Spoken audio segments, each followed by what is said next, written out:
Picture this. It's a Sunday morning in Paris. The Louvre has just opened its doors. Tourists are buzzing, excited to see some of the world's most famous art. But just 30 minutes in, everything grinds to a halt. Alarms are blaring, and there's this sudden, shocking realization that priceless treasures are just gone. 7 minutes. Get this. That's the entire time it took. From the moment the thieves showed up to the second they vanished. The whole operation was over in less time than it takes to make your morning coffee. Just 7 minutes. And it was just 4 people. That's it. A crew of 4 masked thieves who carried out this incredibly precise raid with a kind of military professionalism that just left everyone completely baffled. Which brings us to 8. 8 priceless artifacts of French royal history, snatched from their displays, spirited away into the Paris morning, and leaving behind this gaping hole, not just in a museum case, but really in the heart of a nation's identity.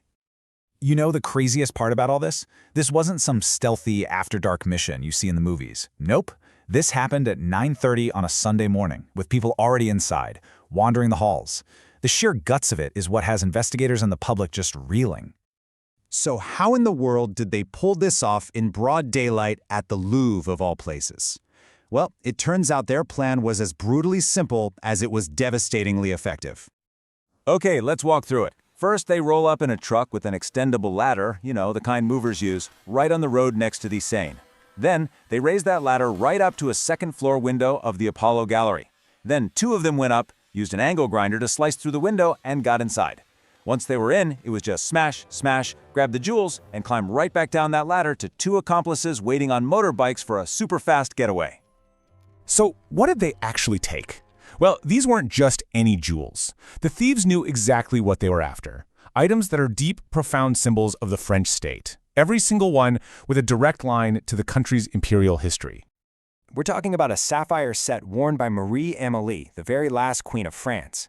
An emerald necklace that belonged to Empress Marie-Louise, that's Napoleon Bonaparte's second wife. And a jaw-dropping diadem and brooch that belonged to Empress Eugénie, the wife of Napoleon III. See, their value isn't just in the gold and gems, it's about the history they carry, the hands that wore them. They're literally priceless.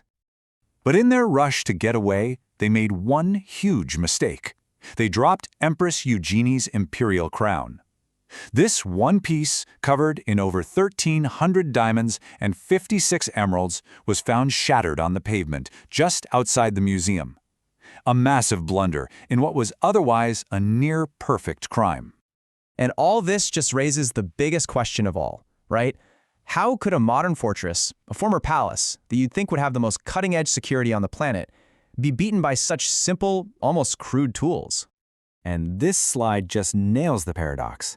On one side, you've got the Louvre, a symbol of impenetrable culture and security. And on the other, the thieves' toolkit, a ladder, a power tool you can buy at any hardware store, and a couple of fast motorcycles. It was just a stunning victory of low-tech nerve over high-tech assumptions. Even the experts were floored. As Professor Nikos Pazos put it, the shockwaves from this are just huge. He said, this robbery may rewrite museum security protocols. The very simplicity of the attack is what makes it so terrifying for every other museum out there.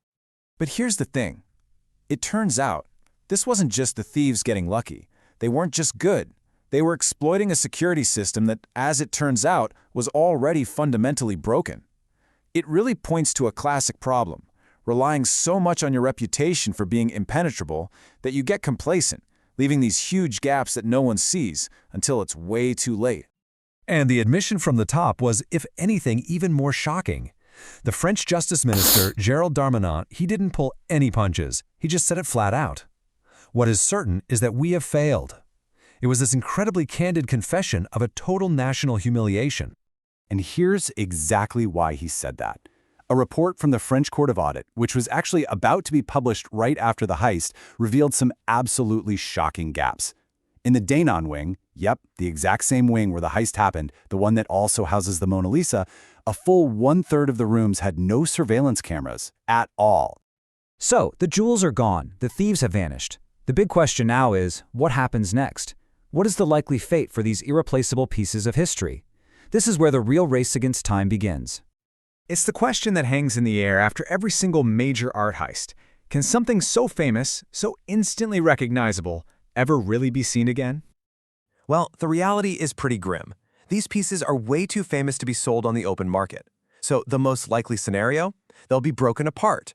The gold will be melted down into bars, the diamonds and sapphires pried out and recut to hide where they came from, completely destroying their incredible historical value, all for just a fraction of their monetary worth.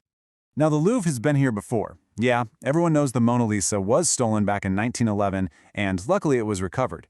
But a lot of other treasures haven't been so lucky. King Charles X's diamond sword, stolen in '76, never seen again. That Corot painting taken in '98, vanished. History shows us that getting these things back is sadly far from a sure thing. And this all leads to a really terrifying bottom line, summed up perfectly by Christopher Marinello from Art Recovery International. He said, "The Louvre is one of the most well-funded museums in the world, and if they're going to be hit, every museum is vulnerable. This wasn't just a problem for France, it was a wake-up call for every cultural institution on Earth." Which leaves us with one last, pretty unsettling question to think about. In a world with thieves this determined and security gaps this wide, can we ever really assume that our most precious links to our own past are truly safe?